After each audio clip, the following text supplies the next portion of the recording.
Hello everyone, this is Belinda Rodrigues speaking. We are here for another PANINI Podcast, this time with an early stage researcher called Dima Bondarev. Dima, could you tell us a bit about your project? I work within quite a big study, which is called the estrogenic regulation of muscle apoptosis. In short, it is ERMA study. And this study deals with middle-aged women, and the importance of studying middle age in the context of aging is that at middle age coincides with menopause, when dramatic hormonal changes underlie aging of the reproductive system, and these changes in reproductive system has a great influence on many other bodily functions. And the aim of this project is to discover the changes that occur during the transitional phase between premenopausal and postmenopause in body composition and muscle performance, and also how these factors affecting psychological functioning, such as, for example, mental well-being. We also pay a particular attention to a role of physical activity during menopausal transition. We measured in this study extensively physical performance of upper and lower extremities, and we also measured muscle power, which represents the ability to quickly stand up from the chair, for example. And we also measured walking speed and endurance. This is called physical performance variables in our study. And we found that postmenopausal women showed diminished muscle strength and power in comparison with premenopausal.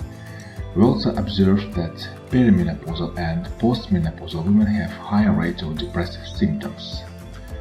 On the other hand, high physically active women have better capacity to withstand a decline in muscle strength, and they also showed lower depressive symptoms than those with low physical activity.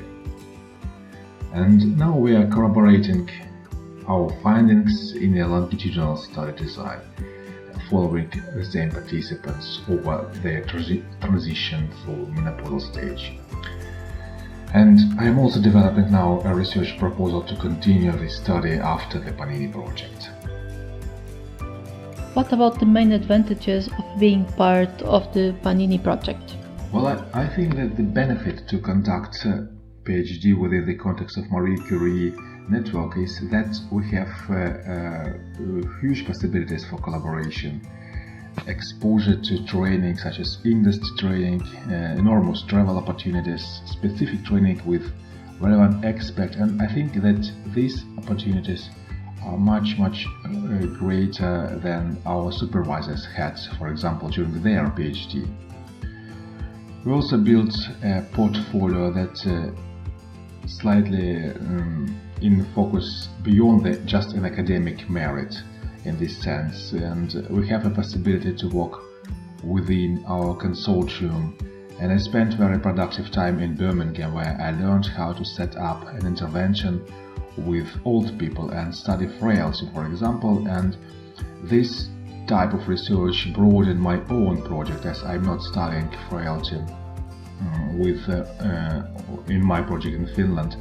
So I have prepared now an additional publication with my second peer.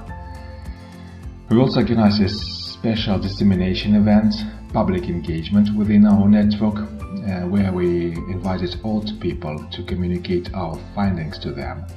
And I think it is a very good opportunity to interact with our target audience, as we are able to get feedback from them on what we are actually studying. Is there any funny story you would like to share with us? Well, a funny story happened to me just recently when I was at the Congress of Sport and Exercise Psychology in Germany, in Münster, last month, and the thing that I met a few guys with similar research interests, so we had a nice conversation, we discussed our research, and then I heard that their accent looks to me like Finnish accent, because I'm doing research in Finland, so I quickly distinguish their accent in English, so they speak like Finnish accent. and I wondered, guys, where are you from? And they tell, we are from Uvascula, from the same university as I'm actually now, from Uvascula University. Really?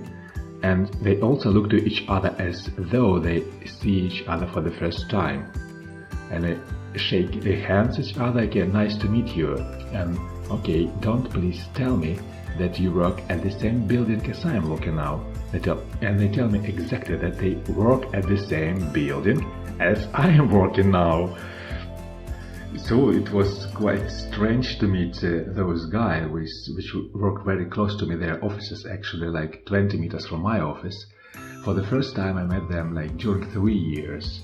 And I think that we had enormous opportunity to interact in Finland. It's not that close like in Nordic countries, one might think, but we have coffee breaks, we have lunches, so we definitely see each other. But for some reason it was funny that we just only met for the first time 1,000 kilometers from our office during these 3 years of research. Thank you. Stay tuned for the next podcasts.